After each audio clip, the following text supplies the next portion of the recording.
Welcome to the Athletic Fantasy Cheat Sheet presented by JockMKT. JockMKT is where daily fantasy sports becomes a stock exchange. You can buy and sell shares of players with other users in real time, make money every hour, every minute, every second of every game. Daily contests are live with NFL IPOs for Week 15 now available. Be sure to download the JockMKT app and use code ATHLETIC10 for $10 in free play when you make a deposit. It's very simple. Make any deposit. Enter Athletic10 and get a free $10. Again, download the JockMKT app and use code Athletic10 for a free $10 when you make a deposit. Take control of your fantasy sports experience and download JockMKT now in the App Store or Google Play Store. I'm Derek Van Riper here along with Jake Seeley, Brandon Funston, and Michael Beller. Ed Mallion will join us shortly. We're taking questions as we try and help you make it to the Fantasy Championships. It's Week 15 of this NFL season. A lot in the balance this week, guys. Taking questions throughout the show, so send those our way on Twitter, YouTube, Facebook, anywhere you're watching us on this Sunday morning. Big story of the week comes from the Saints. And I want to throw this to you first, Jake. How confident are you in Drew Brees as he returns from broken ribs, especially with Michael Thomas going on IR with an ankle injury on Saturday? 50%. And it's not. Is it before Michael Thomas? Honestly, this is something I said in the comments in the rankings. I tweeted this out too. It's like, what confidence do we have that we don't get 10%, 20%, 30% Taysom Hill? And what if it's 100% of that 20% is all within the 10-yard line? That's the biggest concern is, the Drew Brees, I don't think they're going to play him, obviously, with the playoffs on the line and going forward, unless they were confident he could stay healthy. But still, if Taysom Hill was playing like junk, I'd feel a lot better about it. But Taysom Hill looked good the last 2 weeks, and we've already seen the usage from Taysom Hill back before Drew Brees even got hurt. So who knows what Sean Payton's planning? That's the biggest thing is we don't know. This is almost like Kyle Shanahan with his running backs. We don't know at this point. So I have Drew Brees as a high-end QB2. He's not going to make QB1 for me. And I think you roll him out there if you're looking for a floor. But there's guys that I have in his range, like Trubisky, we've been talking about a lot this week, that if you need the higher ceiling, I don't know that he's bringing the ceiling this week just because of that Taysom Hill concern. Yeah, it's funny how this has gone full circle. When Taysom Hill was first named the starter in Drew Brees' absence on this very show, we all had concerns that we'd see a lot of Jameis Winston. And now with a healthy Brees, we still have concerns that Hill isn't going to disappear completely. Let's talk about the situation in Tampa Bay with their running backs. We've known for a few days that Ronald Jones wasn't going to play today, but Leonard Fournette, who Bruce Arians said was going to start in Week 15, was inactive last week. He's very chalky in DFS because he's cheap. Brandon, what do you think about Leonard Fournette? Do you think this is a situation where he's truly going to take on the Ronald Jones role, or do you expect to see a decent bit of LaShawn McCoy and possibly some Keyshawn Vaughn in this Bucs backfield today? Yeah, I think you're going to see all three backs. I think the biggest issue here is that you will see a rotation of backs. I think Leonard Fournette will be the guy who ends up with the most touches, but this is going to be a matchup against Atlanta that a lot of people think is good. I've been saying this all year long, that Atlanta's a good run defense. You look at Jake's APA, actually has Leonard Fournette listed as the third toughest matchup for running backs this week, so it's not a slam dunk matchup. It's not a slam dunk volume in my mind, and Leonard Fournette's been very spotty and not great for much of the year when he has been given big opportunities. So a couple good performances to point at, but I think he's very iffy and a back end RB2 at best. Shout out to Christian for tuning in after getting eliminated from his playoffs last week. Really appreciate you still checking us out here on this Sunday morning. Beller, I got one question for you about the Dolphins backfield. Myles Gaskin ruled out for today's game, so who's going to lead this backfield? Is there anybody that you actually want to use in your lineups this week from the Dolphins backfield?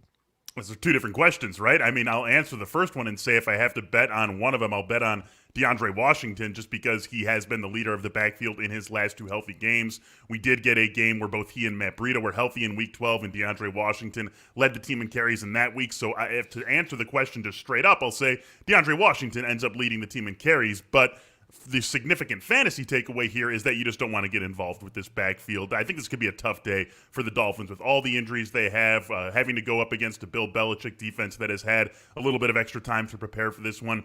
It just all really shapes up in a way that I really don't trust very much anyone in Miami today, and certainly not someone who's going to be part of a two-headed or three-headed unpredictable backfield.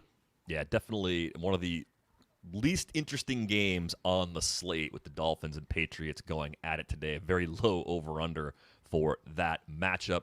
We're going to break everything down game by game, and again, we'll take some questions throughout the show as well, so be sure to send those in if you've got some tough lineup decisions to make here in Week 15. Let's start with the Niners-Cowboys matchup in Dallas. Let's start with the San Francisco running back situation, Jake. No injury designation for Raheem Mostert. A little bit of love throughout the week, though, around the fantasy community for Jeff Wilson. So how are you projecting usage in the San Francisco backfield this week in this matchup? I think we got to go look at the way it's been the 2 weeks since Mostert's been back, and that's been almost a 50-50 split. And my biggest concern about it is if you're going to give me a 50-50 split and take the names off the jerseys and you're going to tell me one's getting all the carries inside the 10-yard line, give me that running back over the other. And that's been Jeff Wilson.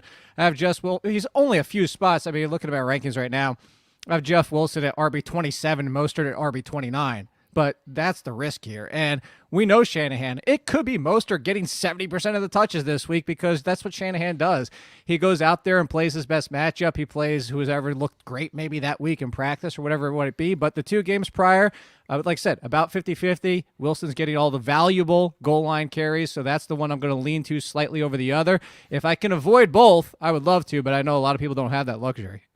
Jake Paul wants a preview. What's the topic for the upcoming top 10 list this week?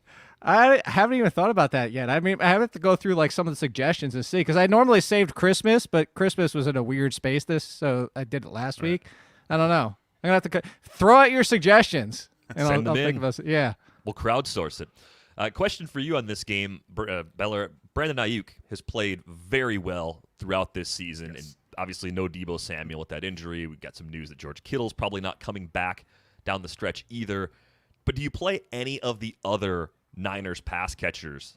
I mean, I think maybe Jordan Reed, depending on your situation at tight end, but I'm kind of tripped up with the rest of the receivers because Brandon Ayuk looks like he's going to be a target monster for them. Yeah, that's where I go here. I could see getting Jordan Reed into a lineup if you just have no hope at tight end. So you just throw someone in who you think has a little bit of touchdown upside.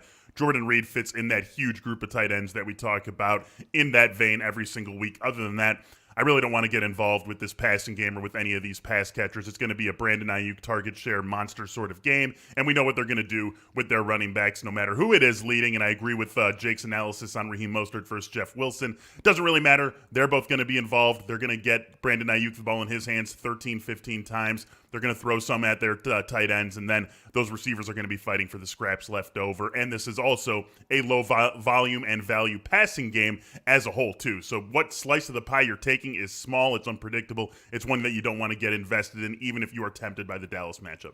Speaking of unpredictable, Jake, if I had told you when the season started that people wouldn't be locking Ezekiel Elliott into lineups in Week 15, you would have just laughed, right? I mean, that's a totally ridiculous thought. He's a little banged up right now, but is expected to go despite that calf injury.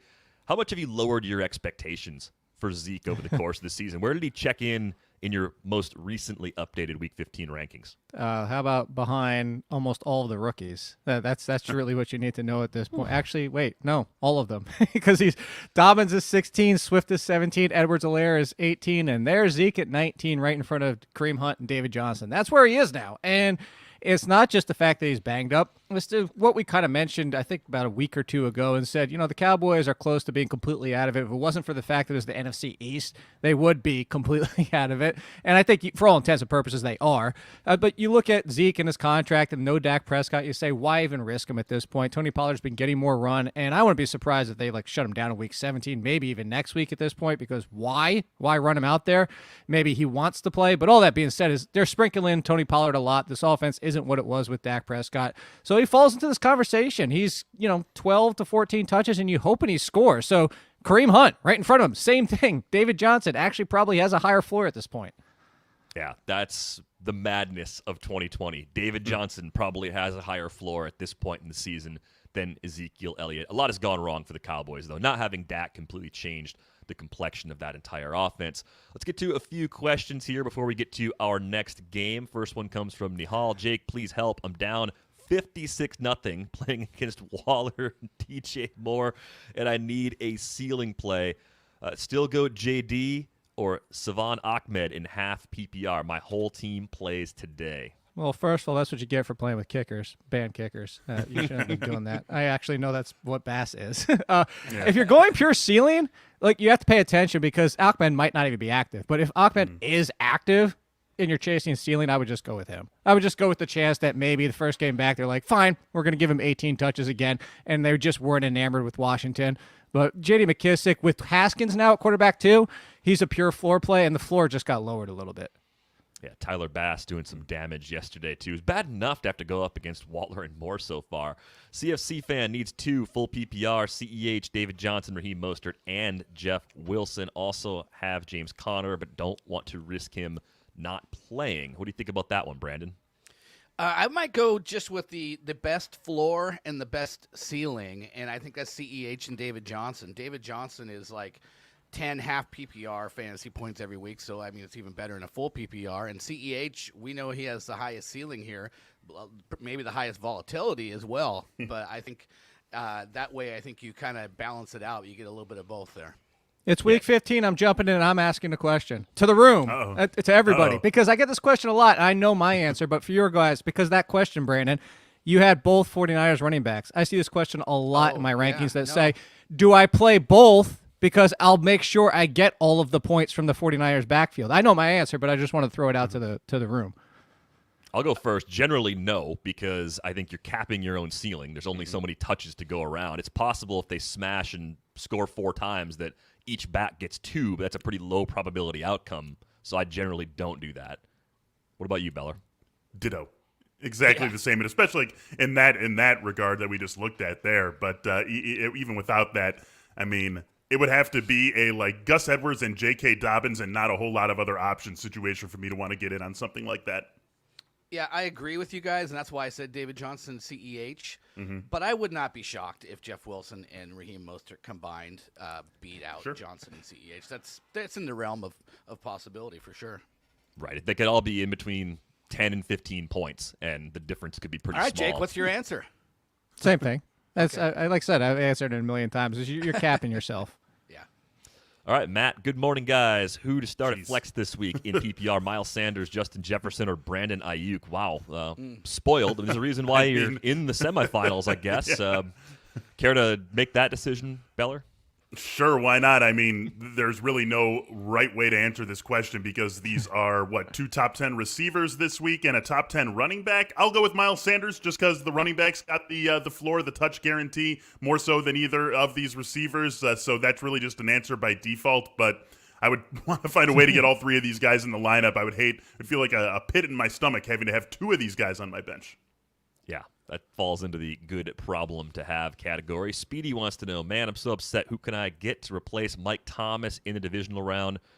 14 team points on the 2 seed. Huge blow to my team. I mean, this is a Jake tough question. What do you think? No, Jake? it's not. You don't throw this. No, because we're not psychics. Give us some names. We're good. We're not that good. We don't know who's out there. Well, yeah, I'm just trying to think of some widely available players who are at least going to get Traquan targets. Smith, go right to the same team. Kendrick Bourne, chase touchdowns. Danny Amendola's out there a lot of places. It's a high-scoring game. The Lions It's a are floor. dogs in, right? At least you get something. Yeah, you get 8 to 10 points, so a few options for you there. Dead stock Mark. Gus or Bowden? Gus easily. Easy. I'm in on Gus like too he's here. just like almost an automatic for a touchdown, doesn't he? Yeah. Like, Yes. would you be more surprised if he didn't score than if he did? Yeah. Here's a question about the Saints situation from Malachi. What's the floor? Lava. What's the floor like The for floor is Emmanuel lava. Sanders? The floor is lava. Look, Pretty The floor is 0. that's what it is. And it's the Saints. Like I have Sanders as a wide receiver 3 though, just because the 3 weeks before Breeze got hurt, the 3 straight games, it was 11 to 14 points for Emmanuel Sanders in all 3 of them. So I'm playing him as a wide receiver 3. But at the same time, we know Drew Brees could throw to whoever the hell he wants to any given week, even before Taysom Hill was a thing. Don't we Yeah, think there it's was like a nice 15 stretch. times through the air to Kamara? It doesn't Yeah. feel like that.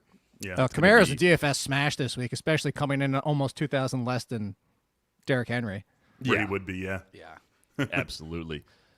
Ian has a question for us. Hey, guys, KT or Savon Ahmed for the flex in a half PPR league. What do you think, Brandon? Yeah, I'm kind of thinking so. I'm kind of thinking QT with Brandon Cooks back. I think that works out better for him. You know, he's had this matchup and fared well in it already. So and very recently. So yeah, I'm going to lean QT there. All right. Agreed. Hopefully that is helpful for those of you who just asked questions. We'll get to more in just a little while. Let's get to a few more game breakdowns. Let's take a look at this Seahawks matchup. They're on the road in D.C. or near D.C. playing the Washington Footballs this week. Rashad Penny is back from the PUP list. Brandon, should I have any concerns at all if I've got Chris Carson on my team, or is this going to be more of an issue for Carlos Hyde playing more of that complementary role in the Seahawks backfield? Yeah, I think that could be the case. I think they're going to take a look at Rashad Penny to see where he's at because Chris Carson's a free agent, and there's a lot of people who think that Penny could be the starting running back for this team next year, and Carson could be somewhere else. So I think the Seahawks are at least interested in seeing what Penny has in him still before they have to go out in free agency and make those kind of decisions. And I think it's going to be Carlos Hyde that probably takes the hit, but they are going to take a look at him. I just don't think it's going to be a huge amount this week. I think you're going to actually see more Hyde than Penny, but I think maybe next week in week 17 you're going to see a lot more Penny. Yeah, but I'm with you. I don't think there's anything to fear as far as Chris Carson usage, at least for this week. It's been back-to-back quiet games for Terry McLaurin, Jake, matchups against the Steelers and Niners. Quarterback play, obviously a problem, but he's produced despite poor quarterback play for his entire time in the NFL. So is McLaurin a good bet for a bounce-back week with Dwayne Haskins back under center for the Footballs? I think it's a great bounce-back opportunity. I have him as the last wide receiver one, number 12, because he has 3 bad games this year. All 3 are bad matchups. The Rams in the past 2 games are tough fantasy matchups, defensive matchups, and these things kind of happen when you're the number 1 on a poor offense. But the good thing is the volume is always there. It's 6 targets the last 2 games in each of them, which is his floor. So I'm going right back to him against the Seahawks. Haskins, everybody's like, Haskins is going to kill this offense. Like, we understand what Haskins' issues are, but the one thing was Terry McLaurin was a thing with Haskins before he was a thing with Alex Smith. So I'm not concerned at all. I think it's an amazing bounce-back opportunity. Yeah, I thought there was actually a pretty good case for DFS lineups if you're paying up at running back. If you're going to do something, with Henry and maybe you do Henry plus Kamara, you're spending a ton at running back. You have to go cheaper at wide receiver. McLaurin as your most expensive receiver was a build that I thought you could actually justify this week because this is a pretty good spot for him. One thing we've seen throughout this season, this Washington defense, they get pressure. This is a good unit. Are they going to get to Russell Wilson? Is this a spot where the Seahawks offense could actually be challenged a bit, Brandon? Absolutely. I mean, we saw that against the Giants. You're talking about a team in the Seahawks that have allowed the 3rd most quarterback sacks, and the football team has the 5th most sacks. So we've seen Russell have 5-6 sacks on him like 3 or 4 times this year. I think this could be one of those games. I think Russell's still going to do well statistically. I think the Seahawks will still score points, but I think you can count on at least 3-4 sacks, if not more. Yeah, this actually could be a more entertaining game than we would have thought earlier this season. Let's get to the Bears-Vikings matchup. Here's a question that we thought we'd be talking about in Week 15. Mitchell Trubisky or Jalen Hurts, Jake? I mean, if you're in that situation, you've been kind of just keeping it together, streaming quarterbacks, doing whatever you could just to keep your team afloat, you might actually have a decision like that. With the season in the balance, who do you actually like better this week? Trubisky, and it's honestly kind of easy for me. He's got over 20. He's got 22, 24 in 2 of the last 3 games, and the other game was in the mid-teens. It was 16 or 17, somewhere around there. He's been great over the last 3. Ever since he came back, he's been great, and he's got a good matchup. And on top of that, Hurts still rushing for 100 yards last week, only had 18 fantasy points. And I'm looking at the matchup this week and another team that could get after the quarterback. And I'm not saying Hurts can't get away. That's what I like so much about him. But at the same time, I just have a bad feeling about today's matchup and that Hurts is going to run into some struggles. And if he runs into some struggles, I don't know if he even gets to 20 fantasy points this week. Maybe I'm crazy, but I seem to be one of the lowest people on Hurts this week. He's still at QB 15-16 for me, but I'm going with Trubisky. Now, you've seen plenty of Mitchell Trubisky, probably more than anyone should see, Beller. If you had the same problem, would you go Hurts or would you go Trubisky?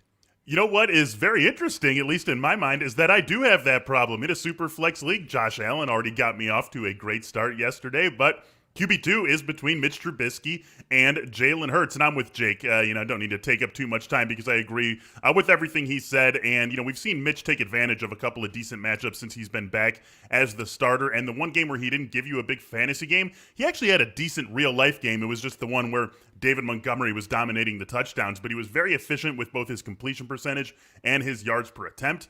In that game, that was the Bears' loss to the Lions. The Bears put up 30 points in that game. So I feel like Mitch is going to be the better, safer play with actually a higher ceiling, too.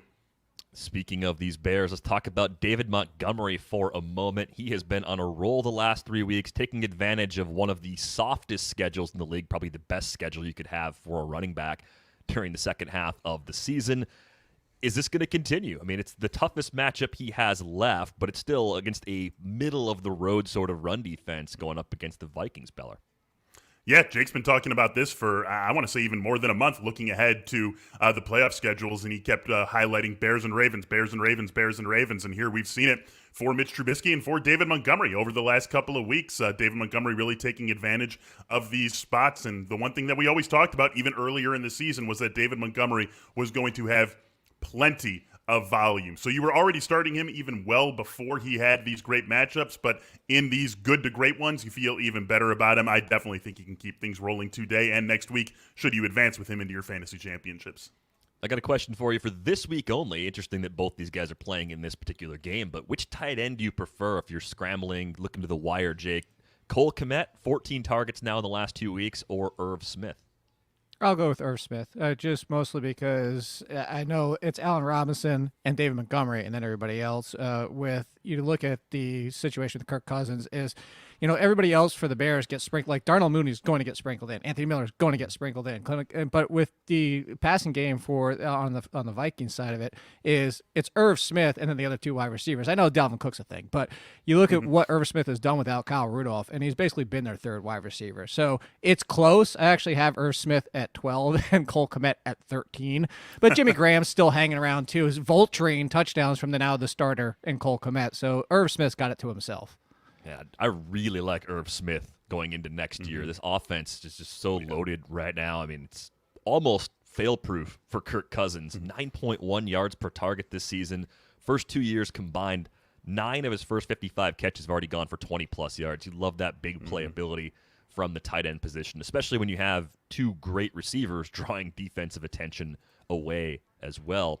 Let's get to this Patriots-Dolphins game. Is enough being made?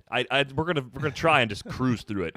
Is enough being made about Brian Flores knowing the New England offense, right? Having coached with Belichick and McDaniels, does that even play in, or is this Patriots offense such a dumpster fire that it actually doesn't matter because they're just bad? I mean, what do you think about this one, Brandon? You're getting warmer, DVR. I'll answer. I mean, I don't think enough is being made about Brian Flores in general. I think he's an awesome head coach. We love him in fantasy because he features running backs. When he picks a running back, it's usually the guy that gets most of the touches. But when it comes to the defensive side, they faced in week 1 and they gave up 3 touchdowns to Cam. That was, not a traditional Bill Belichick offense because Tom Brady had been there forever. So I think there was some getting to know things there. I expected they would do better this time around. I don't think New England's going to score 3 touchdowns with the offense that they have currently. And Sony Michel maybe leading the way in the backfield. So, I think it's, I'm sure Bill Belichick's getting, more made about him than Brian Flores is, but Flores is a good head coach. Yeah, Jake, we've seen this movie before with Sony Michel usually deferring all the passing down work to James White. White's supposed to play. He's got a foot injury. We'll see if he's officially active here in just a few minutes. Sony Michel as a desperation play. I mean, does he stack up against some of the Miami running backs because of the way that backfield might be chopped up? I mean, it might be, but it's only because the touches is the fact that there's very few people left in that backfield right now. But it's also a backfield that the number one running back is under center for the quarterback. So, it's the same thing with Damian Harris before, but at a lesser degree. So I ended up with where did he end up? I'm trying to find him. That's how low he is. That's how far you have to dig if you want. Sony Michel's at 38. He's right along. Who's a good comparison? Todd Gurley at this point. Enjoy your 10 carries and hope for a touchdown.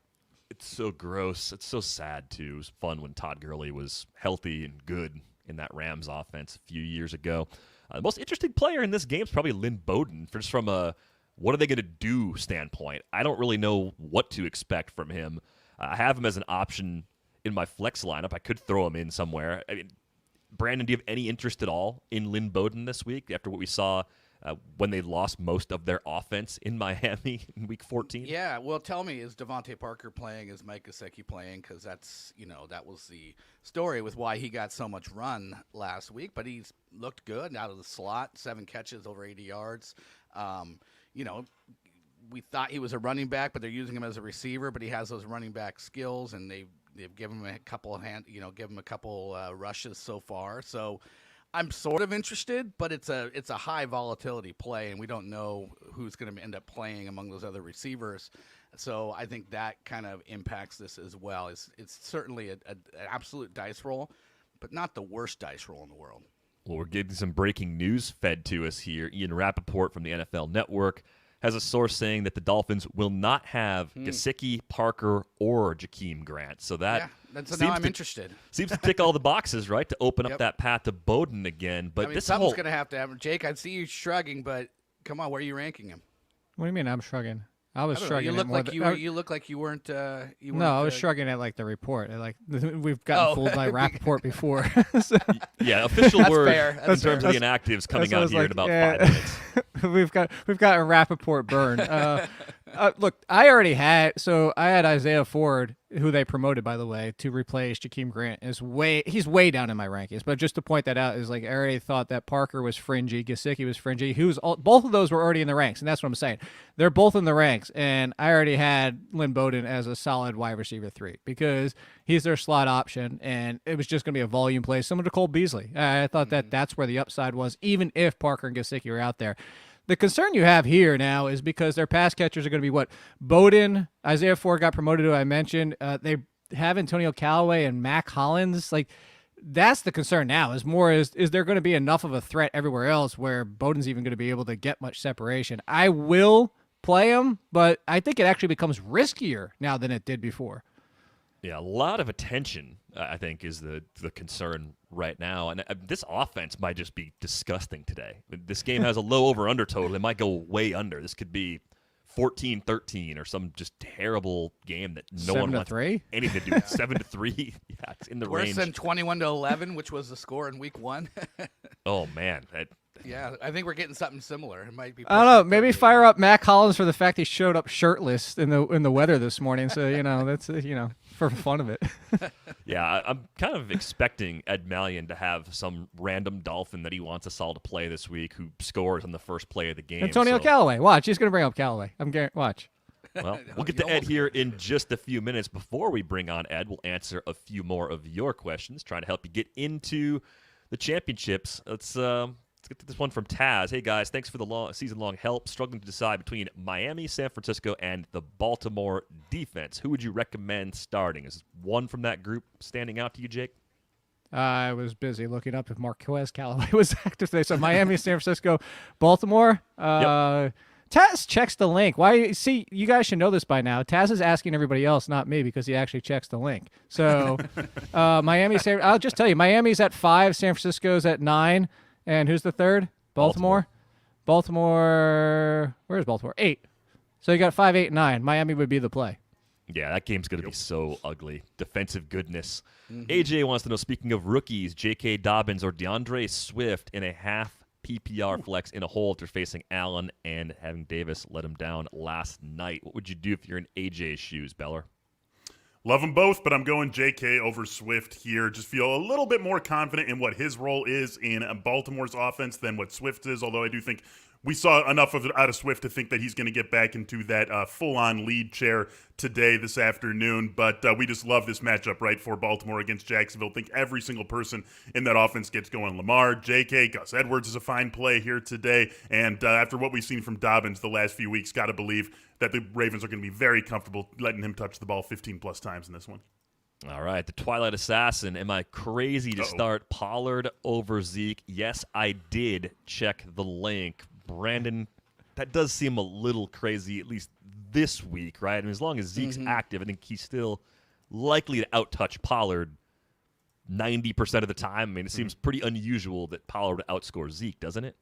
Yeah, I mean, it could happen, but I wouldn't do it. I think right now, I mean, Zeke's active, and so that they're saying that he's healthy enough to play, which means he's most likely to be the guy that gets the majority of the touches. And I think something that might be overrated is that San Francisco is just going to be able to run up the score in this game. Like a Nick Mullins-led offense, are we going to be in Dallas? Are we going to be like 100% sure that happens? I actually think this might be a more competitive game than a lot of people kind of are mentally allowing for. Yeah, it absolutely could be. It's time to get to my favorite segment of the week. We got some news or something? Mark Ingram's inactive altogether. Oh boy. Fire up the Gus bus. and Dobbins. It's gassed up and ready to go. It's the J.K. Dobbins tomahawk slam dunk, Dominique Wilkins style. That's what we were waiting for. Cam Akers, J.K. Dobbins, week 15. We were just waiting for week 15. DeAndre Swift, Jonathan Taylor. It's so Get funny them all in because there. so many people that had those rookie backs didn't make it to week 15. Don't get to enjoy it. And now they're awesome plays because they took over their backfields as expected. It just took a little bit longer than we'd all hoped. Let's get to my favorite segment, the whiteboard segment, and let's bring on our guy Ed Mallion to join us here. Good morning, Ed. Is his audio going to be on for you today? Nope. I was joking. I was joking. All right. The Ed, will his mic be on? Yes, prop pays. Huge windfall for those gamblers. That had to be on like our plus show. 210. I mean, come on. Beautiful. I just cashed on that. Don't worry about it. All right, gentlemen, let's start off with one from the Washington Footballs. Our producer, Nando DeFino, wants us to give him a Dwayne Haskins line for today's matchup against Seattle. I think Dwayne Haskins is Nando's favorite player at this point. I also think he's got about 8,000 Dwayne Haskins rookie cards, too. All right, we got a 235, 2-2 from Brandon. I want to see if anyone's more optimistic than that. 195, 1-1, 24 rushing yards. And we got a 22 for 30, Holy crap. 312 Wow, and 2. There we go. And that's a There it is. 217, I'm right with Brandon. 2-1. Yeah. Yeah, you guys are pretty similar. So, Ed Ed, you love Dwayne Haskins this week. Did you also invest in some rookie cards? 130 yards for Terry McLaurin. All of them run after catch. Who's catching the other 200? Logan Thomas, just like 11 10-yard catches, probably. No, I'm. The thing about Haskins is I don't think he's a terrible dart thrower this week. McLaurin can do anything. I think we've seen everything from Terry McLaurin, and he doesn't need a good quarterback. He's had about 3 or 4 terrible quarterbacks, and he's still looking pretty good. So I don't know. I mean, I was just making up numbers if we're all honest, but I think Washington have got a better chance than people think this weekend. Yeah, I think that game's going to be fun in the early block. Let's get to a flex question for you guys. Do you start DJ Chark going up against the Ravens, J.D. McKissick in that matchup against Seattle, revenge game, or Nyheim Hines going up against Houston in a PPR? This is a big timeout. Zeke is inactive. Whoa! It turned No. Inactive? He is No. inactive. What? I have to do something quickly. Inactive. Wow. So immediate reaction, everybody double check to make sure that Tony Pollard is picked up in your league. If you're in a very shallow Yes. league and he's out there, you want to pick him up immediately. That changes things a little bit because so we hit that question earlier, would you play Tony Pollard over Zeke? And that was well, no, if Zeke's active, he'll get more Now work. you just play him instead of Zeke. I'm putting him right where Zeke was. Right next, That was my next alongside question. Edwards-Helaire. Would you actually consider ranking Pollard higher? Top 20. But he's same spot. So back in the top 20, kind of behind He's still the going rookie against running San backs. Francisco. Yeah, but now it's instead of like Zeke getting 70-30 or whatever, it's maybe Pollard getting 90-10 over somebody else, right? So He's still against you can San actually Francisco. project. I mean, you could actually have the project a argument few that more we've touches. For you could have the Pollard same than- argument we've had before too about asking the backup running back to take the workload and not being the same talent. Yeah, no, I agree. I mean, Right, the great Alexander Madison bust of midseason, right? It was like week Yeah. 7, week 8 or something. Cook was out. Madison had the Falcons, and nope, fell right on his face. So This is heartbreaking. I played him ahead of Melvin Gordon last night, and then Melvin's gone off for 20, and I haven't got any more running backs for this playoff game. oh, Oh, man. And the waiver wire is miserable. Salvon Ahmed, Peyton Barber, Irv Smith, Jarrett McKinnon, Ty Johnson, I guess you're starting Ahmed. Rashad Penny. yeah. That's awful. So resigned. Really, really bad group of players. Saturday games are bad for this reason, right? If something changes on Sunday and your best option or your only real option played and that option was on your bench, you're totally screwed. Let's circle back to this flex question. So would you guys start DJ Chark against the Ravens, J.D. McKissick against Seattle, or Nyheim Hines against the Texans if you're in a PPR league looking at that flex spot this week? We got one vote for Nyheim Hines from Brandon Funston. Ed's just distraught. I'm dealing with a bereavement over here. 1 second. Ed's bowing out of a couple whiteboard questions to repair the damages to his lineup. What do we think about Rashad Penny this week? Nothing. Not a lot of touches. We got Chark, Hines for Floor, Hines from a Beller. Yep. Yeah, so while we're letting Ed kind of gather himself, DJ Chark against the Ravens, like, tough matchup, but plus volume, right? I mean, if the Ravens are going to crush it the way we expect them to, Gardner Minshew is going to throw it 40 times. It might be for 5 yards per attempt, but if he throws it 40 times, you got to think a dozen of those targets are probably going to Chark, right, Jake? Well, and the Ravens defense hasn't been terrific over the past. They've still been okay, but they've been slumping a little bit. Similar to the Colts, played a lot better in the first half of the season. So similar also to the Steelers, and this is what I bring up about the Steelers matchup a lot. The Ravens and the Steelers are the top two teams in the NFL giving up the big plays to wide receivers. This is a zero floor. Let's be real about it. And I don't know how many times I've said on all the shows, Chark isn't on the same page with any quarterback, Minshew or not, since week 3. He could get you 20. He could get you 0. That's why I said Hines for the floor. Hines is the safe play. But for a lot of these questions we're seeing this morning, like, I'm already behind for facing Waller and Jones or Allen and whoever. Like, that's, if you need the ceiling, I'm going with Chark. Yeah, it plays into your decision-making when you have a reasonably close sort of toss-up. But I also think sometimes people talk themselves out of playing the right player because they're trailing by so much coming out of the Saturday games this late in the year. One question people are wondering about, who is Tony Pollard's backup? Like, we are expecting him to take maybe even a larger share of the workload than Zeke would have had. But what, for week 16? Yeah, for a stash in case Pollard gets hurt or something, right? I mean, at this point, you have to wonder if Zeke even comes back this season. You brought up the possibility that they would shut him down next week anyway. It's the Alahawanua guy. The Seo Yes. guy? Sewo The Alanuhua. fullback? Yeah. Were they not carrying a third? You can't bring up third running back depth chart questions just out of the blue, DVR. What is that all about? There's somebody else, I think, on the roster. Here, I'll just... Rico I Dowdle. know. Yeah, Dowdle. They're basically the same thing, so I wouldn't be worried about either one of them. They're not actual running backs. They're more like fullbacks. Yeah. Oh, crap. Fantastic. The Tony Pollard thing, DFS. I'm gonna have to Oh, what a bust seat this year. Like, The whole beginning of the first round, because of injuries and underperformance, was kind of miserable, at least for stretches. I mean, even Kamara for a little while just wasn't the guy you expected. Obviously, you're still playing him, but definitely a weird year.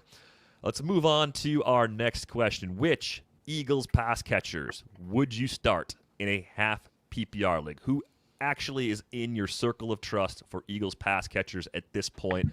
Jake expressed some concerns about Jalen Hurts in that matchup against the Cardinals. I have one response from each of so it's Goddard, and that's it? Wow, all right. Same answer. Unanimous, Yes. just Goddard and nobody else. It Yes. makes sense, right? We saw Elshon Jeffrey mysteriously reappear last week. Travis Fulgham's a ghost now, which That was one catch for Jeffrey, too. Yeah, just happened to be a touchdown. was a valuable one. Well, we can move on from that. Let's go to the next one. Let's say you've got Drew Brees and Jalen Hurts. Who do you start this week with your season on the line? Oof. Season on the line. Definitely some concern that Brees doesn't play all the snaps because he wasn't playing all the snaps before the injury.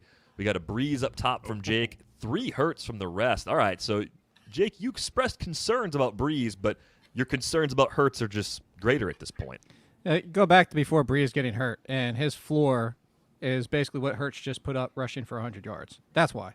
His floor is 17, 18 points. Hurts rushed for 100 yards and still only got 18 fantasy points. I understand the excitement and the fun of it. And, yeah, I expressed the fact that Taysom Hill might steal stuff at the goal line, but he was doing that already. And, again, Drew Brees, any given week could throw for 25, 30 points, and it could be without Michael Thomas, who he did for most of the year. So I understand it, but I just feel like Brees' floor is Hurts' ceiling. think that's a fair way to sum it up at this point. And that's even without Michael Thomas out there, too, which says a lot about the risk, the downside. I mean, that if Hurts throws for 250 and 2 touchdowns, it's completely wrong. But it's the throwing side of things. Yeah, well, it's fair to still question that. We just haven't seen it yet. All right, let's get to a really important whiteboard toss-up. Die Hard or Die Hard 2? And is Die Hard a Christmas movie? I think in this group, I think everyone says yes. Jake doesn't. Jake says it's not a Christmas movie? It is definitely a Christmas movie, and this is from 1. I got a 2 from Ed. Hell no. P2 is? What? I've never heard of P2. Hey, go look it up. That's what everybody always says. If Die Hard's a Christmas movie, so is P2. I will put P2 in the Christmas movie club sight unseen. Yeah, That's I the go with that. requirement. It's not a Christmas movie. I'd rather have too many people in the club. You can than watch not. Die Hard in May and nobody cares because, hey, it's an awesome movie. But you put on Santa Claus is Coming to Town or whatever in May, and people are like, what the hell's wrong with you? Well, I once watched 4 Die Hard films back to back when I was at university. There you go. Proof I was getting a real good education there. So with a vengeance, you threw that one in there too? Yeah, and Die Hard 4.0, the one where he flies a car off a ramp into a helicopter to blow it Yeah, up. that's they were stealing that from Fast and the Furious, I think. Yeah. I will say the Christmas Classics all backdrop around. is a nice reason to be able to pull a Die Hard watch in December. Like that's really what it's all about. And Yeah. you can validate it with the Christmas backdrop. Does a movie just have to occur sometime near Christmas to be considered a Christmas movie? No, and that's my point. That's the problem. It has nothing to do with the backdrop. There you go. There's P2. So do you There think you Home go. Alone? Do you think Home Alone's a Christmas film? It starts. The Yes. entire action takes place at a Christmas holiday work party. And, Are you out of and your mind? It doesn't matter. Home Alone does. is really Home Alone's an That's the only espionage reason and he's booby there. trap film. John No. McClane. If this movie, No. if Hans this was- Gruber no. and company takes over Nakatomi Plaza in May, then McClane's not there. He's only there because it's Christmas. No, That's why he's in it town. could be there on Easter. They could have been having an Easter party. The McAllisters are only It wasn't- out of it town wasn't because set it's in Christmas. It's not. It's a story Continue. of redemption, which is kind of the classic theme of Christmas movies. It's And a great everybody just Christmas wants an song excuse come to out of watch it. Die There's- Hard and pulls reasons out of their ass. Continue. It's a great movie. It's not a Christmas movie. It is. If it's May and you're looking for an action film, may I recommend Lethal Weapon 2, 3, and 4 as well? There you go. By the way, one of the Lethal Weapons should be a Christmas movie too. There you go. Let's just make everything a Christmas movie. Okay. Fine, let's put Mark Race in the Hall of We Fame. need- I'm all for more We need a bigger inclusion. catalog so we don't have to rewatch the same ones over and over every year. Well, if you missed being Next around your question. family and listening to your family fight, hopefully we just scratched that itch for you here in the last few minutes. We'll go back to football so you guys don't all kill each other before the end of the show. Mike Evans, James Conner, or Lynn Bowden for this week if you're trying to fill out a flex spot in your lineup. We'll say half PPR for this. P2 came on. I know nothing about this movie. I'd never even heard Never of heard it of until it. Jake brought it up. There you go. Hard to believe with a 5.9 on IMDb that I haven't heard of it. We got Evans not close, and it's going to be Evans. Yep, it's a sweep for Evans. How about the second part of that question, though? Connor versus Bowden. Is the concern that Connor might not play real enough to actually play Bowden, given all the possible Yeah, issues? you can't wait unless you have Benny Snell or a backup plan. And even to that point, I still don't know because if Connor's active, how much is he going to touch the ball? How much is he going to be involved? How good is That's he going to only, be? yeah, it's not an actual description of him being in the game to call him Right. active. He hasn't been very active when he's been in there, so. Yeah. Yeah. Could be used a lot less than usual because they might not need him. I mean, this offense has been bad, but they could bounce back in a big way. Got another question here for you guys. Is Rashard Higgins Cleveland's number one receiver? I think it's Jarvis Landry.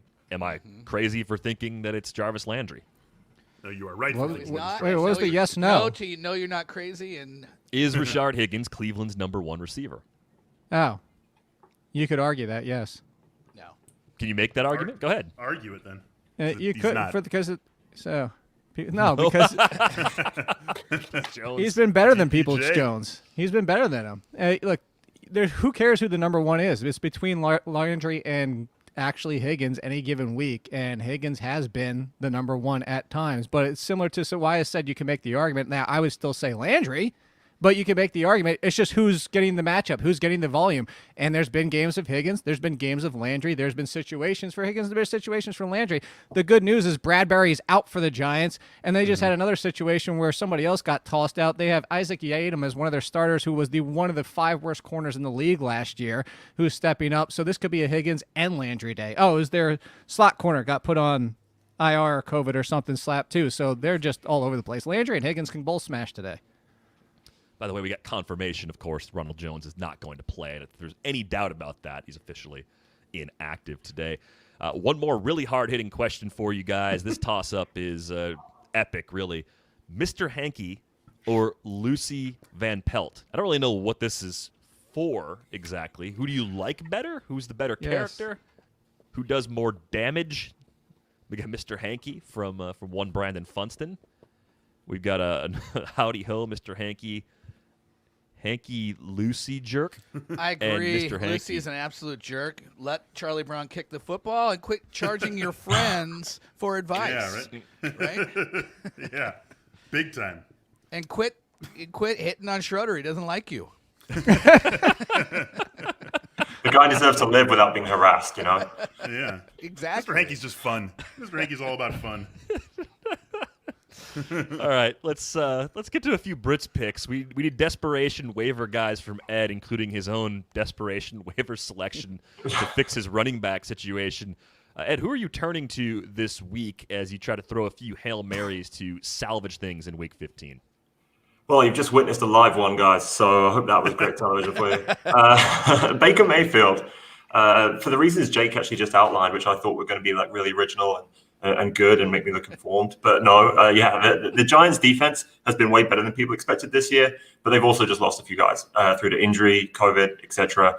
Baker Mayfield also has the Jets next week, so if you do get to the championship, you might want to play Baker next week. I would even consider, and whisper this quietly, Mitch Trubisky this week. I know it's not the done thing, and putting your faith in Mitch, as everyone who lives in this city can attest, is not the most pleasant of his experiences. I think, Mitch has shown that he can put up points in recent weeks, and he does actually play well against division teams, except the Packers. The Packers, obviously, he absolutely stinks against.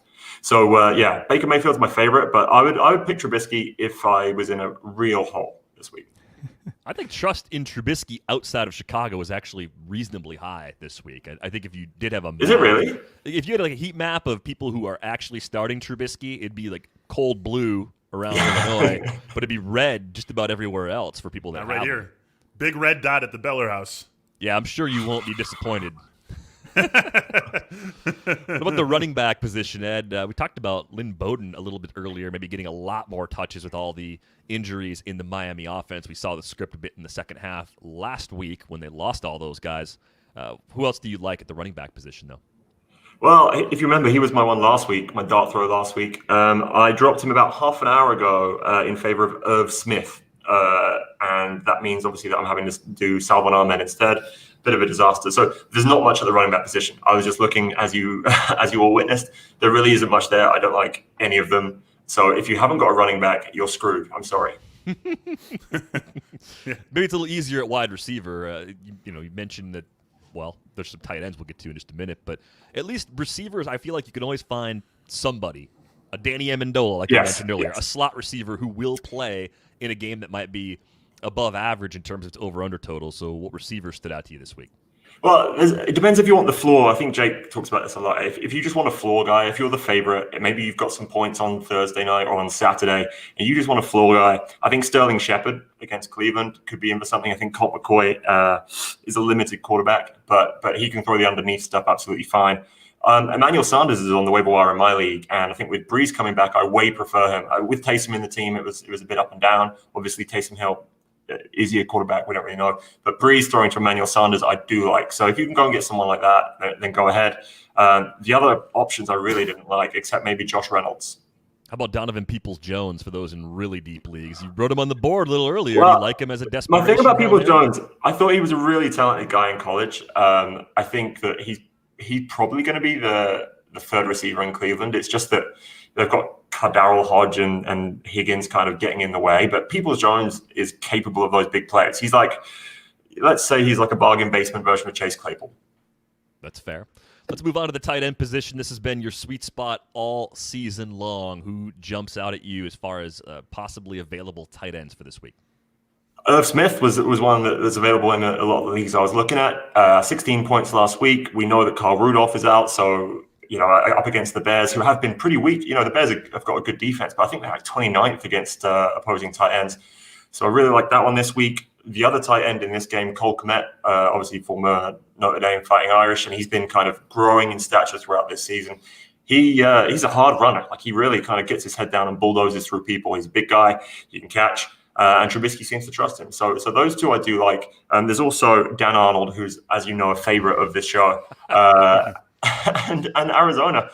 Arizona can do these things. They can do these things. I think Kyler Murray, the way he's been playing recently has been a concern. But Dan Arnold still, popped up at the right moment. So if you're really desperate and you can't get Irv Smith, you can't get Cole Kmet, Dan Arnold with the most normal name ever, Hey Arnold Football Head. He came through for you last time you called him out. If he does it again, you're going to have to get a Dan Arnold jersey to hang up in your background. I would happily do that. Ed, great stuff as always. Good luck to you in Week 15. Looking forward to talking to you again next Sunday. Thanks, guys. Good to see you. It's Ed Mallion with the latest installment of Brits Picks. Let's get to a few more game breakdowns. Jags, Ravens, Gardner Minshew is back. What is the trickle down in the Jags offense, Jake?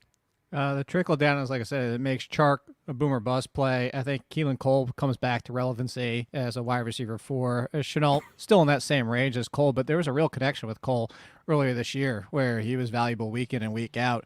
And it's similar to the Cole Beasley before John Brown got hurt. So I brought up Cole Beasley twice in the show. So I think that's what you're looking for. But the good news about it is it's something that you look at as Gardner Minshew as a whole. So Gardner Minshew, more aggressive. We know that.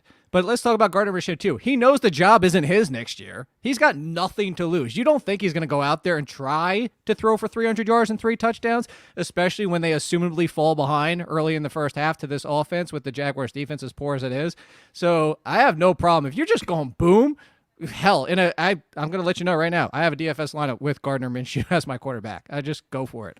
Big field tournament, right? Like $3 a million. I actually have 2. I have one with Chark, and then I have a naked Minshew. Because who knows who we might go to? Ooh. Just play it for the fun of it. Wow, Naked Minshew. How about that?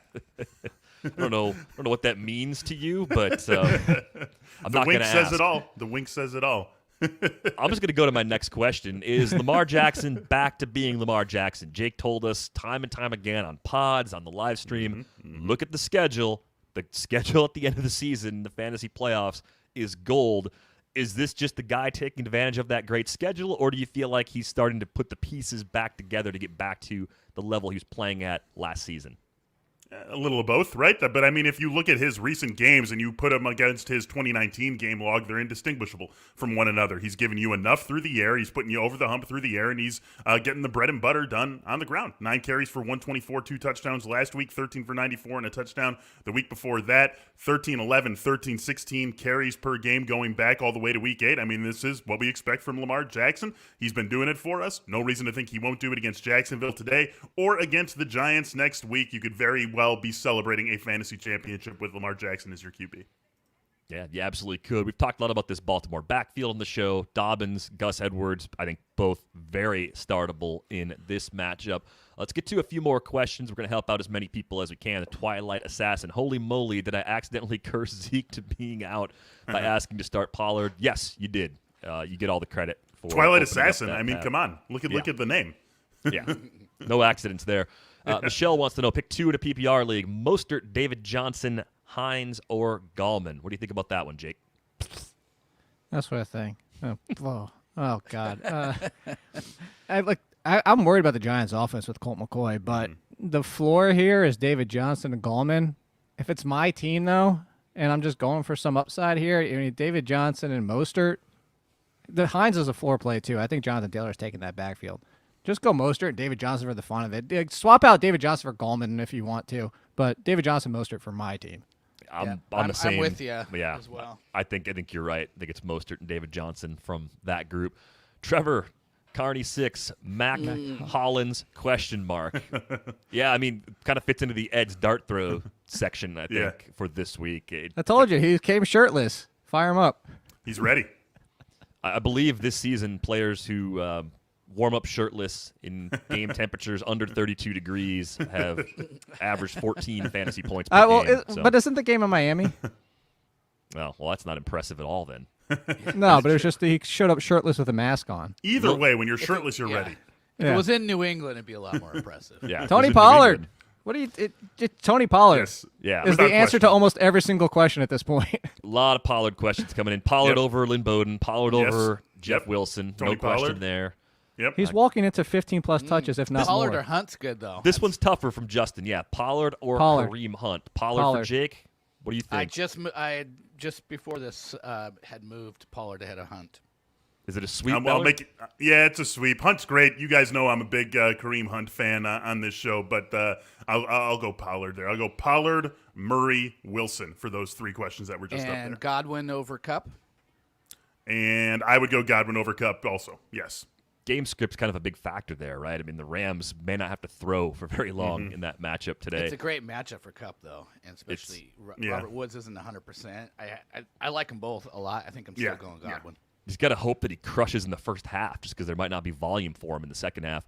Charles wants to know Jeff Wilson or Tony Pollard. Yeah, we're on Pollard over Wilson at this point. I mean, there's just no one to really share those touches with. We got Pollard, Woods, and Scary Terry in a standard. If you're choosing one out of that group, and you just mentioned the matchup for the Rams being good, but Woods being a little bit dinged up, what do you do in that spot, Brandon? I'm going Scary Terry. I think a decent chance he could get 100 yards and a touchdown. Yeah, the catches don't matter here. So you're looking for touchdown upside. Like I said, Robert Woods not 100%. Tony Pollard, I don't know if I feel good about him scoring a touchdown against the 49ers, but he'll be involved a lot. He'd probably be my second choice here. Does Terry McLaurin need a new nickname? It's No. probably about time. Scary Terry is terrific. Does he like Is Scary it terrific? Terry? It's fine. I like No, McLovin. it's not. It's terrific. I call him McLovin instead of McLaurin. I'm guessing if we gave him the choice, he would choose Scary Terry over McLovin. Yeah. He Adam doesn't wants like to any know, nicknames. He's not fun. No? Yeah, he's all business. All right. Adam Those wants to Buckeyes, know man. Pollard, McKissick, or Juju Pollard. Smith-Schuster. Yeah, that's also a Pollard. Joel, Pollard. Fournette, Pollard, QT. Oh, no. Don't sit, Oh, which Pollard. is it? Which would you sit? Yeah, you're sitting one. So we're sitting Fournette. on a Fournette and QT. I'm sitting Fournette. Fournette. I mean, I worry about all 3 of the backs being involved in the Buccaneers deciding that we're just going to let Brady let it rip 45 times, and we're not even going to really worry about the run game too much. So I would be sitting Fournette in the group. I sit QT. It's too much volatility. I feel like with Fournette, you're getting 15 touches one way or the other. It was full PPR. It was full PPR. Well, it's not like Leonard Fournette's not going to catch some passes either. I'm still going. I'm still going to go Fournette by just a little bit. All right, I'm done putting Pollard in all my DFS lineups. That's what I've been doing. I was going to say, you had staring at your phone there for about 5 minutes. So I'm glad you We're got here to a lot help of other li- people. I man. always- We're here to I'm help doing other it na- people, not ourselves. No, You I always selfish jerk. forget after the show to do my DFS lineup, so I'm doing it now. Yeah, you should take over for the next 30 minutes so I can go fix mine. Pollard. It's Pollard over CEH, Pollard over David Johnson. Yes. And is T.Y. Hilton a flex play? I mean, yeah, I think he's done sure. all the things we wanted Michael Pittman to do the last few weeks, so I think you could do that. Kevin writes, morning fellas, sorry I'm so late. Desperation sleep after Adams didn't bail me Depression. out last night. Well, thanks. Yeah, Hey, depression Rogers didn't sleep. bail me out, so I'm there with you. Dustin just added Pollard. Would you start him over Drake Yes. or Gallman? Both. Yep. Actually, wait. What time is the Arizona's at 4? So never mind. Start Pollard. I was gonna say I do like Drake if there is no Edmonds, but Yeah. Sounds like Emmons is gonna trying to play. though. Yeah. Yeah, it sounds like he's going to go.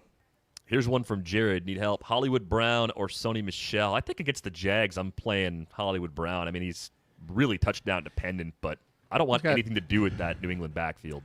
do you need 4 points guaranteed? Then play Sony Yeah. Michel. Yeah, I was gonna say, Sonny Michel feels like 14 for 42. You know. Something like MB that. Ferdman has one here for us. Pick one in a flex. It's PPR. T. Higgins, Rashard Higgins, or Eric Ebron. Higgins. This one's different. Higgins, yeah. Rashard. Rashard Higgins pretty comfortably, I would say, out of that group. Oh, I Bengals are finally don't starting- have a Pollard answer. Acre. Agreed. Akers over Pollard for you guys for Yes. Orlando? Here's what I will say though. Undoubtedly. If you don't want to, no, but if you don't want to get screwed over, then go Tony Pollard.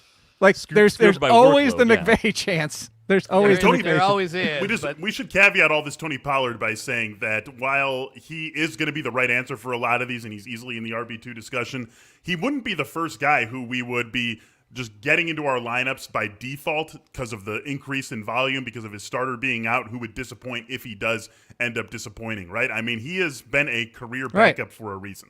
Right. Yeah. So just And we got keep that in mind. 50 carries from Cam Akers. I have him one and they spot. were very Here's good this is a looking good one. carries as I have him well, one spot in front of Swift. Okay, so that's a straight toss-up then. Yeah, I would rather have Swift. Obviously, that's not a question here, but I would rather have Swift. Swift is just. But I think it's a fair spot. It's a that's fair hilarious. spot for him. I have Swift 16 and I have Pollard 17. So, Yeah. it's right in the same line there for sure. How about a flex spot? Landry versus Pollard in a full PPR. Full PPR. I'm riding Landry against the Giants defense right now. Yeah, see, I feel better about Landry too. I mean, 30 targets, 30 Pollard. targets over the last 3 weeks for Jarvis Landry. Feel like Pollard or a healthy relationship with my family during Nobody fantasy has a healthy relationship during the holidays. Pollard. Yeah, think about Jerry Seinfeld, right, in the Soup Nazi episode. You have plenty of time to repair the relationship. You only have now to play Tony Pollard. It's great advice. Really, really great life advice. All right, Jake, it's time for us to say goodbye to you. You got to go ahead and make a few more adjustments to your rankings. Thank Just a you. few. Thank you for dropping by, as always. No, obviously, we build this around you. We look forward to doing this with you next week. Good luck with your matchups here in Week 15. Have fun. If you want to check out those updated rankings, you can do that. theathletic.com/cheat sheet. Buy a 1-year subscription to The Athletic. Get a 1-year subscription to give to a friend for free. Help your friend make it to the fantasy championship, too. Don't be selfish. It's the time of year to give as much as you can. Lots of games to break down here. We're going to fly through some of these. Bucks, Falcons, the Tampa Bay backfield. I think we're a little bit divided on Leonard Fournette and his exact role. We talked about it up top, Brandon. 15 touches is the expectation for you against a pretty soft Falcons team that really has nothing left to play for. As good as they've been against running backs so far this season, which surprises a lot of people, they look like a team that's basically in quit mode at this point. Yeah, in my head, I'm saying like something around 15 touches for Net, and maybe something like a combined 10 touches for McCoy and Keyshawn Vaughn. But I don't think they're going to be high upside touches. You mentioned that Atlanta run defense. I've talked about it as well. They have a good run defense, so people aren't getting rich against these guys. I'm not sure a running back's hit 90 yards against them on the ground this year. So, but we expect them to be able to throw the ball, and Leonard Fournette should, be a part of that equation. 3-4 catches, I think, is in play for him. Let's talk about the Falcons for a minute. The list of startable Falcons, Beller. Calvin Ridley, Russell Gage, and list. I think Matt Ryan is startable in the right scenario. I don't want to play him without Julio Jones mostly, but I would play him over Cam Newton. I would play him over a banged up, definitely not close to 100% Matthew Stafford. I would play him over Andy Dalton. I'd play him over Tua. So it's not like he's totally unstartable, but I wouldn't feel great about it. The ones who I would feel great about: Calvin Ridley, of course, fine about Russell Gage, Matt Ryan if I have to. Let's move on to the Lions-Titans matchup. Similar question here. I'll kick this one over to you first, Brandon. Who can we trust in the Detroit offense this week with the aforementioned banged-up Matthew Stafford? He looked like he was in a lot of pain at the end of that game last week against the Packers. Yeah, well, we know Kenny Galladay's out. Marvin Jones is going to be the de facto number one, and he would draw Malcolm Butler, so I don't like him. I think it's T.J. Hockenson and it's DeAndre Swift. It's kind of been the story for a while. Well, Swift was out, but Hawkinson's been, he's been steady, been one of the best tight ends, and I think now that we feel like DeAndre Swift's starting to get back into the role as the featured guy there in that backfield. So I don't know if my trust goes beyond those two. Yeah, it's a pretty narrow tree at this point from the Lions. A lot of interest in Derrick Henry this week from a DFS perspective. He's obviously crushing it for season-long players. In this matchup, can you lock him in for 150 yards and a TD, Beller? I mean, it's a crazy high floor, but it's the easiest possible matchup for a running back, and he's the focal point of the Titans' offense. Yeah, I mean, it's crazy to say that about any running back, right? But if we're going to say it about any of them, it's going to be Derrick Henry. I think you can. I think you can come damn close to it. I mean, 215 last week. Then he had the down week, 178 in week 12, 133 in week 11, 150. A little bit much to say. If I was really going to be betting over/under with 149.5 as the line, I would take the under. But we're talking about Derrick Henry here, so none of us would be surprised if he goes over. He absolutely deserves to be thought of as the RB1 this week. I should say that I think he needs to average 156 rushing yards in the final 3 games to get to 2,000. He has the schedule to do it. We've seen 150 rushing yards in the second half of a season all throughout his career. And Tennessee will be playing probably through Week 17 for positioning for the postseason. So there's no reason to think that Derrick Henry will get a whole lot of rest down the stretch either. He might go over 200 in back-to-back games. I think he's going to run all over the Packers next week as well. You're right about that schedule. It's absolutely fantastic if you've got Derrick Henry on your season-long teams. Let's get to the Texans-Colts matchup for a moment. I mentioned this a bit earlier. T.Y. Hilton doing all the things we thought Michael Pittman was going to do. Is there any interest at all for you, Brandon, in actually playing Michael Pittman at this point? Not really. Look, it's been a mess. I mean, now T.Y. Hilton's kind of settled in as the go-to guy over the last 3 weeks. It would just be a pure guesswork to say this is a week that Michael Pittman's going to emerge back as kind of like the number one guy. But really, typically has not been an offense that carries 2 receivers. Either T.Y. one week or Pittman or Zach Pat, whoever it is, it's typically not a bunch of guys joining the party. It's usually one guy. And so for that reason, I'm still going to bet on T.Y. Hilton being the guy. We've seen it 3 straight weeks. Michael Pittman's kind of fallen by the wayside until we see him back emerging. He's going to have to do it from a bench spot as opposed to in my active lineup. Is this one of these games, Beller? I think a lot of interest chalk-wise is elsewhere, right? You're not really looking at anybody in this game as someone that DFS players are loading up on. Is there any chance this game ends up being a good, sneaky game stack, though, when you think about both of these teams' ability to put some points on the board? Yeah, sure. I think it could be sneaky, and you have enough ways to go, especially with the passing attacks, where you could go T.Y. Hilton and Brandon Cooks and one of the quarterbacks and feel decent about it. You could save some money and throw Jordan Akins out there as your tight end too. I think that's really the way you're thinking about it. You could throw Jonathan Taylor in there. Obviously, it's someone who we are all expecting a big game from in this one today. But that's how we're thinking about it, right? This is almost like attacking it from the rear rather than coming at a thing head on. This would be a sneaky stack for a reason. It's because there are not a ton of big smash individual players in this game outside of Jonathan Taylor. Yeah, Taylor, the most popular, I think, from a DFS perspective, but also someone that we've had a lot of confidence in the last couple of weeks based on the way the Colts have been changing their backfield. Let's talk about a few players that we like on Jock Market for Week 15. Jock Market is where daily fantasy sports becomes a stock exchange. Be sure to download the Jock Market app and use code Athletic10 for $10 in free play when you make a deposit. It's simple. Make any deposit, enter Athletic10, and get a free $10. Take control of your fantasy sports experience and download Jock Market now in the App Store or Google Play Store. Beller, where do you go? We're looking for undervalued players coming out of the IPOs this morning. Who is going to exceed expectations in Week 15? I like both Tampa receivers, Mike Evans and Chris Godwin. I think there's plenty of room to get both of them into any sort of Jock Market purchase you're looking at here. It's a great matchup with this Atlanta defense, a defense that is fine against the run, not so great against the pass, and I think we see Tampa's passing game really get going here. And both these guys have weathered the Antonio Brown storm, right? I mean, we weren't exactly sure where this team's passing game was going to go when they signed Antonio Brown. It is still very comfortably Mike Evans and Chris Godwin as the top 2 receivers. Obviously, the volume is down for both of them this year because of how good the Buccaneers are compared with where they were last year. You also have Rob Gronkowski factoring in more than any Buccaneers tight end did a season ago, and you do still have Antonio Brown siphoning 5-6 targets away per game. So it's not going to be the Mike Evans or Chris Godwin of 2019 most likely, but still guys who still have that ceiling and have very comfortable floors as well. They're just not getting the sort of attention that I think they deserve. So I like both of them here today.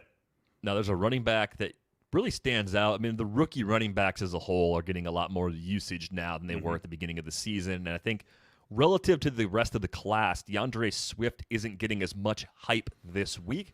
What do you like about him in this matchup against the Titans? I just take a lot of solace in what we saw from him a week ago, right? It took him a couple of weeks to come out of the concussion protocol, went from week 10 to week 14 without us seeing him. And then last week we weren't exactly sure what to expect, but he carries in the game. He got 5 targets, turned those 12 opportunities into 50 yards from scrimmage and a touchdown. So you got to feel pretty decent about him coming into this game. Let's go back to the game that got us really excited, week 10, the game before he suffered the concussion. 16 carries for 81 yards. 5 targets, caught them all, 68 yards and a touchdown. I think last week was the first step to DeAndre Swift taking over control once again of Detroit's backfield, and today is the day that he completes that takeover. So I just feel really good about him against Tennessee, and one thing we loved about him was that he was going to be game script independent, right? He was not a running back who needed his team to be ahead or his team to be behind. He does everything for the Lions when he is out there and healthy, and I think that's what we see from him today. So I would be surprised if we didn't get at least 18 combined carries and targets from DeAndre Swift in this matchup. Now, the Ravens are among the teams projected for 30-plus points this week based on the Vegas line and the over-under. Who do you like in the Ravens offense on JockMKT? I mean, the answer could be absolutely everybody, but if you're narrowing it down, who are your primary targets?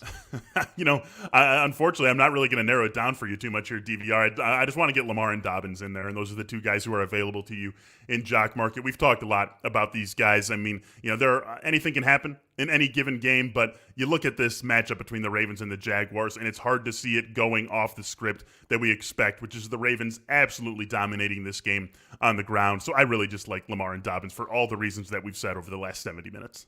Yeah, I dropped in a bid for some Marquise Brown shares. Hopefully I can get that order filled and hopefully scores a couple of long touchdowns, because that would be a huge return if that actually played out. And it's possible. That Jags defense is just atrocious. One more player, and I think he is a little bit overlooked this week because of all the other things happening at the running back position. You like Dalvin Cook going up against the Bears. Is it really just that people are chasing Alvin Kamara and everybody else at the running? I mean, we talked about the rookies. Cam Akers is popular this week. We had some chalk open up. Tony Pollard's not in play for JockMKT purposes, but it just seems like Dalvin Cook is forgotten with everyone going after Derrick Henry if they're paying up at running back. That's exactly what it is, Derek, right? There's a special group of players, Dalvin Cook, Derrick Henry, Alvin Kamara, Christian McCaffrey when he's healthy, and basically with the way that this is set up, I want to go after any one of those guys, those special running backs, if they are getting obviously less attention than everyone else in the group, and that seems where we are with Dalvin Cook in this matchup with the Bears, and it's understandable, right? I mean, the last time the Bears and Vikings got together, Dalvin Cook grinded out like 95 yards on 30 carries, and the Bears did an excellent job against Dalvin Cook in that game. It was really Kirk Cousins in the passing game that burned the Bears, which is sort of the reverse of what we've seen from the Bears defense this season. So I'm not saying that Dalvin Cook should be thought of as a better elite running back play today than Alvin Kamara or than Derrick Henry. But we are also taking into account the price that these guys are going to cost us. And Dalvin Cook is just, for my money, a little bit too far off the Kamara and Henry group. He belongs closer to that. So if I can get a little bit of a discount on Dalvin Cook, I am happy to take it. Matchup be damned. Yeah, I'm with you on Cook. With all that attention going to Henry and Alvin Kamara this week, you got to take advantage of that if you can. Be sure to take control of your fantasy sports experience and download JockMKT now in the App Store. The Android app is now available. Download the JockMKT app. Use the code Athletic10 for $10 in free play when you make a deposit. Let's get back to a few more game previews. Eagles, Cardinals, part of the late afternoon block today. Who benefits in the wide receiver core? We'll include the tight ends with this. With Jalen Hurts at quarterback, do you think there's a true answer to that question based on what we saw last week, Brandon, or are we kind of where we're at with the whiteboard segment where you trust Dallas Goedert and everybody else, you're looking for a reason not to play them at this point? Yeah, low yards per attempt, from Jalen Hurts, a lot of, safety kind of passes. Definitely Dallas Goedert. I mean, if you have to roll a dice on a Philadelphia receiver, it'd be Jalen Reagor for me, just for the big play upside, although, we talk about that, but don't see it a whole lot. So, really, it's Dallas Goedert. That's it. At last glance, Chase Edmonds expects to play, according to ESPN's Adam Schefter. Again, late afternoon kickoff. So if both Edmonds and Drake are available, it definitely chops up the backfield in a way where Drake's playable. Edmonds is really more of a dart throw. I do think Edmonds is kind of interesting, though. He could be the starter on this team in 2021. Drake's on a one-year deal. They might just let Drake go and see what happens with Edmonds as the lead back. Maybe they bring in a complimentary sort of bruising back or something to pair with him. But at least for now, I'm not going in with Chase Edmonds in my lineups for Week 15 because with both of those guys out there, there's just not enough touches to go around. Bella, I want to ask you, are you confident that Kyler Murray is starting to put the pieces back together again after a bit of a midseason lull? Yes, and it goes back to last week's 13 carries. That's really what we want to see out of Kyler Murray. He's obviously a dangerous guy through the air as well, but what makes him a special fantasy quarterback and what had him in the first half of the season MVP discussion is what he does on the ground. He suffered that shoulder injury against Seattle, and then we didn't see him miss any time, but we saw him carry the ball 15 times over a 3-game stretch. We're used to Kyler Murray carrying the ball 12 to 15 times in one game. He did it over 3 games. That was an obvious red flag. Last week, 13 carries. It wasn't the sort of production that we had seen from him over the first half of the season, but the fact that he was comfortable running, that the coaching staff was comfortable letting him run like that tells you that that shoulder should be good, that he is confident in his running, that he's confident he can take a hit and not suffer a worsening of the shoulder. So yes, I feel very good about Kyler Murray being back to that MVP caliber player from the first half of the season. Jets-Rams, the other game with a 4:05 Eastern start today. The Rams are huge favorites in this. The workload for Cam Akers has been there each of the last couple of weeks. Brandon, is Akers completely trustworthy at this point? Because the script looks perfect in addition to the recent increase in his usage. Yeah, I have a hard time seeing how this game is competitive, and even if Sean McVay wants to pull out some shenanigans, this could be one of their highest volume rush attempt games of the season, and there might be something there for everybody, but it's hard to go away from Cam Akers when he's averaged 25 carries the last 2 weeks. And, you know, I have some fantasy teams that my battleship was sunk because of the Cam Akers, like, 4th-round pick early in the year that just didn't come out. Didn't pay off until too late, but if you manage to make it to your postseason, and just looking at what Cam Akers has done the last 2 weeks, the way this Rams offensive line is blowing up holes for him as well, like I just wouldn't want him on my bench this week in any way. One pass catcher for the Jets has cracked double digits in fantasy points the last 2 weeks. It was Jamison Crowder against the Raiders in Week 13. If you think about the way the script should play out, it should be a heavy pass volume day for the Jets. Is there anybody that you like at all this week? Crowder, I think, just by virtue of generally being their number one, tends to be the guy that I try to play in situations where he's an option for me. But is there a desperation play here that you guys actually like, Beller? Is there anyone that you would throw out there in either DFS for tournaments to save some money, or if you're in a situation like the one Ed described earlier where you're just looking for literally anybody who's going to get touches to play as a flex? I feel good about Jamison Crowder. Last week obviously wasn't what you were going for, but he went into that game with a little bit of an injury. The targets weren't there, and just the entire Jets offense basically didn't show up against Seattle. I mean, like, physically show up. It felt like they didn't. I feel fine about him, though, in this game. Denzel Mims should be a fine dart throw, I suppose, but, I really don't want to get behind any Jet if I don't have to. It's really only Jamison Crowder is the only one who I want to trust. Even the guys who we would talk about as dart throws, I mean, you mentioned it earlier, DVR, right? And you keep going back to Danny Amendola, who I think is a fine guy to use as the example here. There are a lot of receivers out there. I would rather, when you're going this deep, I'm going to look more to quarterback and offense rather than who the receiver is and what gets you excited about the Jets offense. Yeah, try to find a team with an implied total, at least in the low to mid-20s, if you're going to throw a dart at a sparingly used wide receiver.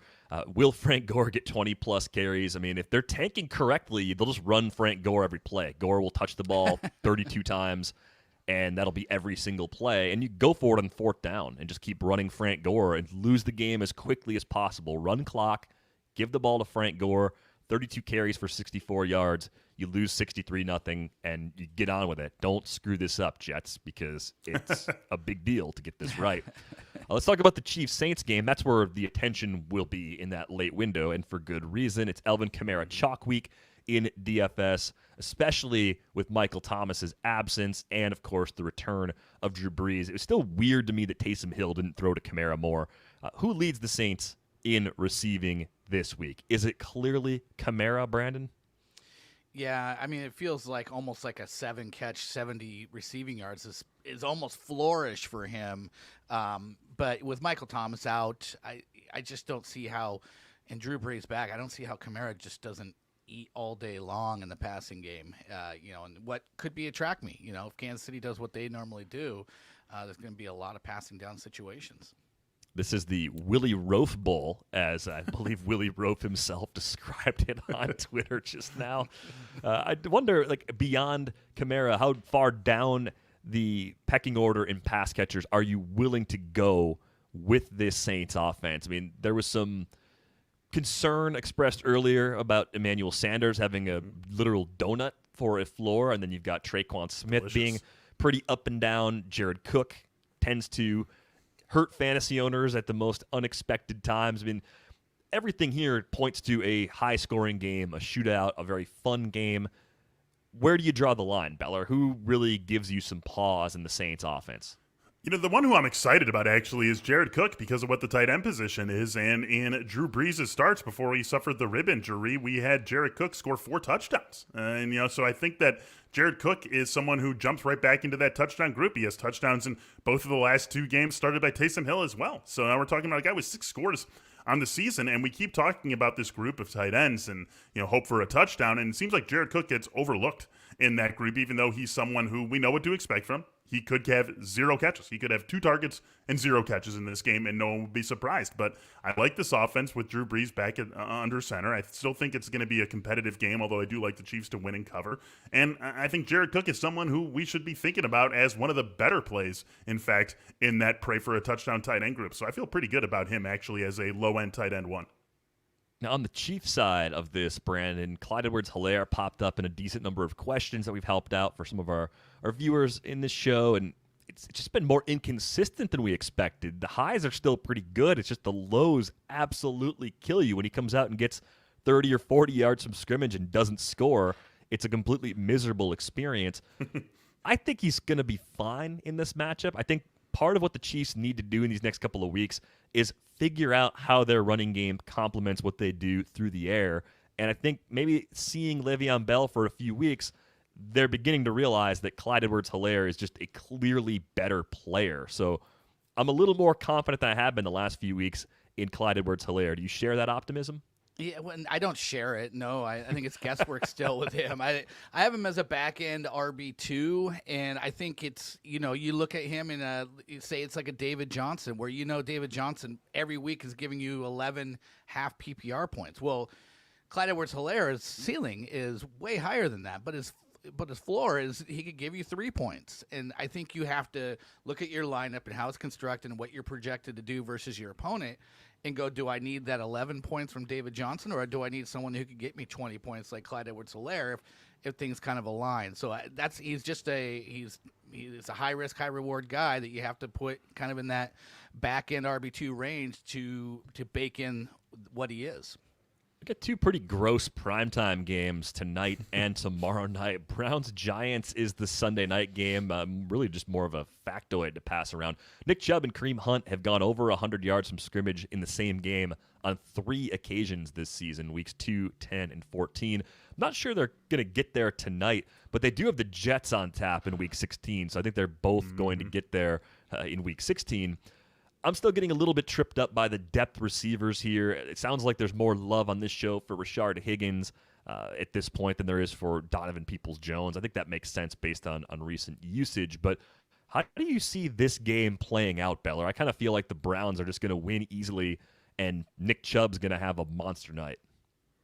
Yeah, that line has jumped like 3 points since it opened up. Opened at 4.5, and now today you're seeing it at like 7.5. So a lot of love for the Browns in the betting market. And I feel very good about the Browns, too. I feel pretty good about, obviously, the running backs, but I think Baker Mayfield is a good start here today. We were talking about Matt Ryan earlier, right? Like, I would play Baker Mayfield over Matt Ryan. I feel good about Jarvis Landry as a locked-in starter. I think Rashard Higgins is a fine wide receiver 3, and I think DPJ is someone who you can at least think about. Let's go back to the discussion we were just having about the Jets. Like, no way am I playing Denzel Mims over Donovan Peoples-Jones, because Donovan Peoples-Jones is producing in an offense that's producing. And, you know, obviously the floor is 0 here, but he's someone who is a attractive dart throw because of the role he has in an offense that, frankly, has been rolling over the last month or so. So I feel pretty decent about them, and I think the Browns win this one relatively comfortably. Yeah, I want nothing to do with Giants if I can help it. It's just I don't like any of these guys. I guess Evan Ingram, just because of the tight end position, is fine, but Wayne Gallman could just get completely shut down in this spot. Like it feels like the Giants are going to be completely destroyed by the Browns in this matchup. As far as the Monday night matchup goes, Brandon, Steelers on the road in Cincinnati. The Steelers offense just has not looked right, but it's a true get-well opportunity for the Steelers offense. Do you think they at least, even if they don't fix all their problems this week, get back into that mid to high 20s range as an offense and deliver for fantasy players here in Week 15? Yeah, I think they can. I mean, I don't think they're going to be able to fix their running game completely. They've not been able to run block well, and Cincinnati is not a slam dunk matchup in that department either. You look at Jake's APA, it's kind of a mediocre sort of matchup. So, but I think Pittsburgh's going to do what they normally do, which is throw a lot of low, short passing game kind of stuff. And I think, if Deontay Johnson's not dropping the ball every time, that Juju and Deontay can have a really good game, and maybe that opens things up for them to take a shot over the top with Chase Claypool. But I think getting into the 20s in this game seems like a reasonable goal for Pittsburgh. I think they can get there. Ryan Finley at quarterback for the Bengals this week. Beller, are you playing any Bengals? Like, is there a single one that you actually like at this point? Nope. They have been a mess since Joe Burrow got hurt. The one positive thing we saw from them was the Tyler Boyd 72-yard touchdown that was all Tyler Boyd and decent play design, where he caught that ball, 4 yards beyond the line of scrimmage, got one good block from T. Higgins, and was off to the races. That's what you need. You can't bank on it. Absolutely no. We have a blanket moratorium on Cincinnati Bengals skill players until 2021 when Joe Burrow is back. I will say T. Higgins isn't the worst, just dart throw. I mean, he gets 5 catches every week now. He's getting 8, 9, 10 targets every week. He had over 100 yards in this last matchup and a touchdown as well. Like, if I'm going to play anybody, it would be T. Higgins. But you're looking at, I think you're looking at 7, 8 half PPR points as kind of being a realistic return. Yeah, I'll be back in on the Bengals at around maybe October of next season because it doesn't sound like Joe Burrow is on track just yet to be ready for Week 1. Still very early, of course, in his recovery process. We've got one big question to answer before we sign off. This one comes from Joe. Pick 2 between Mostert, Pollard, Lynn Bowden, Jeff Wilson, and Russell Gage for flex spots. We'll start with you on this one, Brandon. Who do you like from that group? Yeah, a lot of times people type these out in their way that they subconsciously already have them ranked. And I think that's where I'm at with it as well, although I'd have Pollard ahead of Mostert. But I think the two safest choices here are Mostert and Pollard. Agreed. Pollard's the easy one. Pollard's definitely in there. I think Russell Gage is also easy to eliminate from the group. I think you're looking really at Mostert, Bowden, and Jeff Wilson. And I think it makes sense to take a shot on one of the 49ers backs when you have both of them. I mean, I think all of us would bet on one of them having an RB2 day. It's hard to pick which one is going to be the one, but I would go with Mostert. The ceiling is higher with Mostert. I think Jake was right in that you lean toward Jeff Wilson as a floor play because of the fact that he has the goal line carries. He's getting everything inside the 10, but still feel better about Mostert. Mostert's the more fun play. Mostert definitely has the ceiling. And if you really need 2 of these guys to start, I'm sorry, Joe, I'm guessing you might need a little bit of ceiling. Mostert brings it more so than Jeff Wilson. Yeah, I think with Mostert, 15 touches is pretty safe in this game script. You could get to the high teens, maybe get to 18, 19 touches and do quite a bit of damage against that Dallas defense with that kind of volume. Gentlemen, good luck to both of you in your semifinal matchups or with your DFS lineups here in Week 15. Yeah, thank you. Let's do it. W time. W time, guys. Not just the Badgers, who were excellent on the hardwood yesterday, beating Louisville by 40. So keep your eye out for those guys, but let's get some fantasy football W's. Impressive. I didn't see that. Week 15, and I still don't know which way to move to get things to appear correctly in my shot. So still a little bit new to this video thing. Good luck to you guys. Hope you enjoy Week 15. That is going to wrap things up for our Week 15 episode of the Athletic Fantasy Cheat Sheet presented by JockMarket. Take control of your fantasy sports experience now. Download JockMarket in the App Store. It's also available on Android as well. And be sure to get all of our fantasy football content for the rest of the season, including Jake's rankings. Buy a 1-year subscription. Get a 1-year subscription for free to give to a friend. Theathletic.com/cheat sheet. It's the deal of the year going on now. For Jake Seeley, Brandon Funston, Michael Beller, Ed Mellion, and our man behind the scenes, Nano DeFino, I'm Derek Van Riper. Good luck in Week 15.